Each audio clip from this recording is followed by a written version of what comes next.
लेकिन बांग्लादेश ने ये क्यों लगाए हैं, सवाल ये पैदा होता है। ठीक है जी। और बांग्लादेश ने ये क्यों डिप्लॉय किए हैं, सवाल ये पैदा है। ये कहा जाता है कि कहते हैं कि वो मैंने मैंने एक मूवी देखी थी ट्रॉय, अगर आपने भी देखी हो। उसमें बड़ी इंटरेस्टिंग उसने एक लफ्ज बोला था बादशाह ने, आई थिंक उसका नाम एगामेमनॉन था।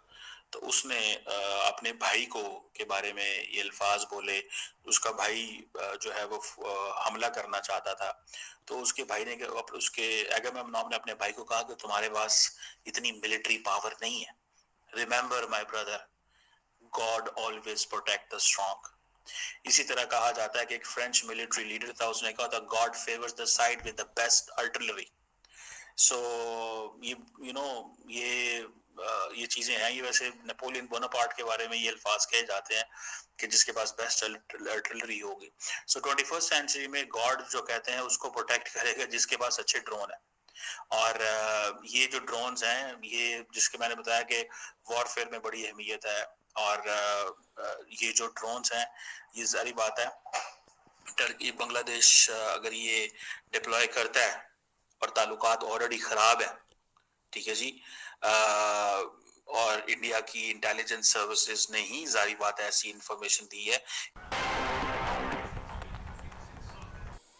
नमस्कार दोस्तों, जय हिंद। भारतीय सुरक्षा एजेंसियों ने बांग्लादेश सीमा के पास सर्विस लाइन्स बढ़ा दी, क्योंकि खबर मिली है कि बांग्लादेश पश्चिम बंगाल सटी सीमा के पास तुर्की से खरीदा हुआ ड्रोन तैनात कर रहा है। शेख हसीना सरकार गिरने के बाद बांग्लादेश में आतंकी गतिविधियां बढ़ गई है। बांग्लादेश न जाने किसके बहकावे में आकर हेकड़ी दिखा रहा है भारत को। न तो मिलिट्री में दम है, न अर्थव्यवस्था। भारत ने व्यापार से हाथ खींचे तो उसकी हालत पस्त हो जाएगी। अगर सीमा के अंदर हाथ डाले तो बांग्लादेश की सेना कुछ घंटे भी नहीं टिक पाएगी। ये क्या करना चाहते हैं ये ड्रोन्स डिप्लॉय करके? Is Bangladesh trying to pass a message, और is Bangladesh trying to take retaliatory action against some perceived aggression? क्योंकि ये अचानक ये लोग बोलना शुरू हो गए ना, हम इंडियन एग्रेशन के सामने ऐसा है, हम इंडियन एग्रेशन के सामने। क्या एग्रेशन हुआ है? अगर इंडियन आर्मी एग्रेसिव हो जाती अभी तक, अगर इंडियन आर्मी एग्रेसिव हो जाती, तो इस वक्त मैं बाय गॉड आपको बता रहा हूं, मोहम्मद यूनुस जो है वॉशिंगटन डीसी में होता, दुबका सा किसी बेसमेंट के अंदर चूहे की तरह। अब मैं एक बात कहना चाहता हूं आपसे, अगर बांग्लादेश बॉर्डर गार्ड ये कर रहा है, जो कि मैं मानता हूं कर रहा है, और आके मंदिर की स्थापना भारत की धरती में रोकने की कोशिश करता है वो, तो क्या इस चीज का जवाब गोली से देना चाहिए कि नहीं देना चाहिए? मैं आपसे पूछना चाहता हूं, और अगर आपको लगता है कि इसका जवाब गोली है तो आप कमेंट्स में लिखिए। I am not here to promote violence, right? That is not my aim, but I'm just saying that अपनी जमीन को बचाने के लिए, अपने कल्चर, अपने धर्म को बचाने के लिए आपको शस्त्र उठाने पड़ेंगे। ये आपकी मजबूरी है। आज इन्होंने बॉर्डर पे बोला है कि तुम मंदिर, जबकि वो एरिया हमारा तो इंटरनेशनल बॉर्डर है, हमारा ऐसा लाइन ऑफ कंट्रोल थोड़ना है, लाइन ऑफ एक्चुअल कंट्रोल थोड़ना है।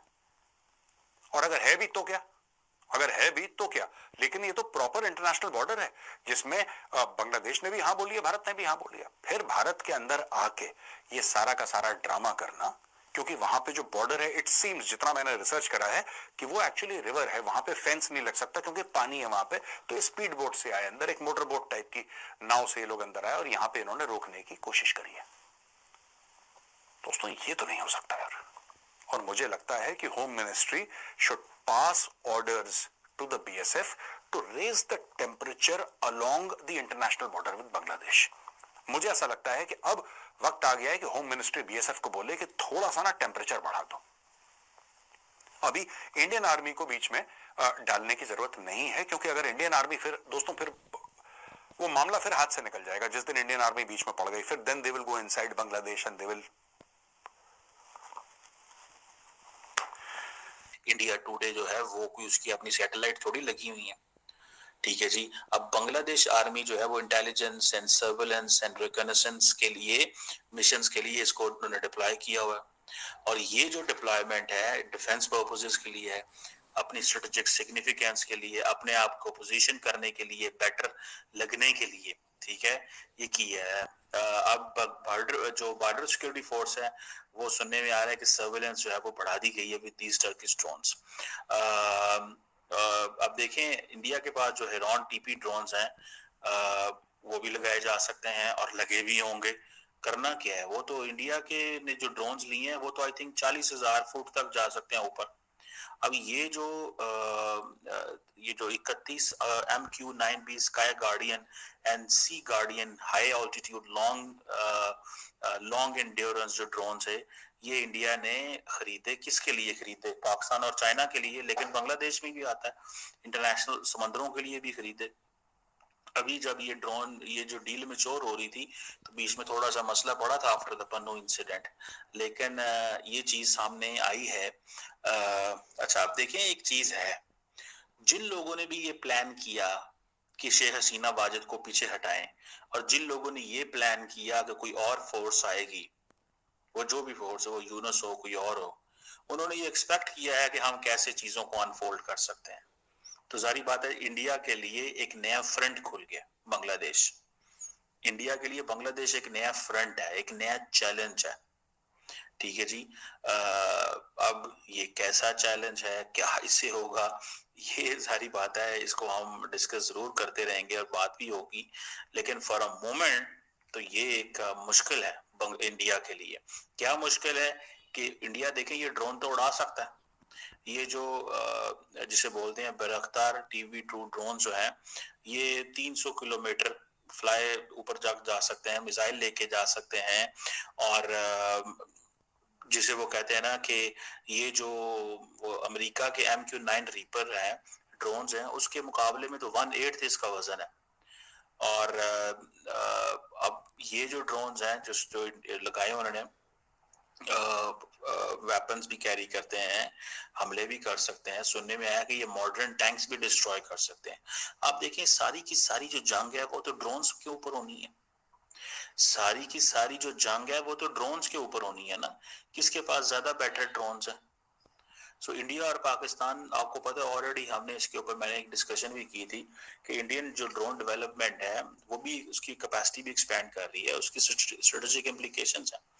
अभी मिड 2024 के अंदर इंडिया ने तकरीबन 2000 से 2500 ड्रोन जो है वो लिए हैं। ठीक है जी। तकरीबन 350 400 मिलियन डॉलर के। ये सारे कार्गो ट्रांसपोर्ट के लिए भी इस्तेमाल होते हैं, सर्वेलेंस के लिए भी, टेक्निकल ऑपरेशंस के लिए, मिलिट्री मॉडर्नाइजेशन की ये इंडिया की बहुत बड़ी एफर्ट है। लगभग बाद 24 साल आजाद आपने किया, आप चले गए, डेस एंड गुड, कोई मतलब नहीं। आपने अलग अपना मुल्क बनाना था, आपने ठीक। आपको सपोर्ट की जरूरत थी, एक पिलर की जरूरत थी, आपको 4 पिलर दे दिए इंडिया ने। उन्होंने कहा हम आपको सपोर्ट करते हैं, चाहे उसमें इंडिया का कोई इंटरेस्ट था या नहीं था, लेकिन उन्होंने सपोर्ट किया। बिल्कुल बांग्लादेश को उन्होंने खुलेआम वेलकम किया। बांग्लादेशियों ने, अब जब इनकलाब आता है ना, तो भाई वो किसी भी मुल्क में हो, वो अपने मुल्क की हद तक रहना चाहिए। जब आपके घर में कोई मसला होता है, आप उसको अपने घर में सॉल्व आउट करें, ये नहीं कि आप पूरे मोहल्लों को कहें कि भी तू भी निकल, तू भी निकल, तू भी। ये काम नहीं होना चाहिए। ये किया बांग्लादेशियों ने, और उसका जो रिएक्शन और जो जैसे पब्लिक उनकी अब इंडियन रिएक्ट कर रही है, ये इस तरह की उम्मीद रखनी चाहिए थी बांग्लादेश को। अब चीखें मारने की जरूरत नहीं है।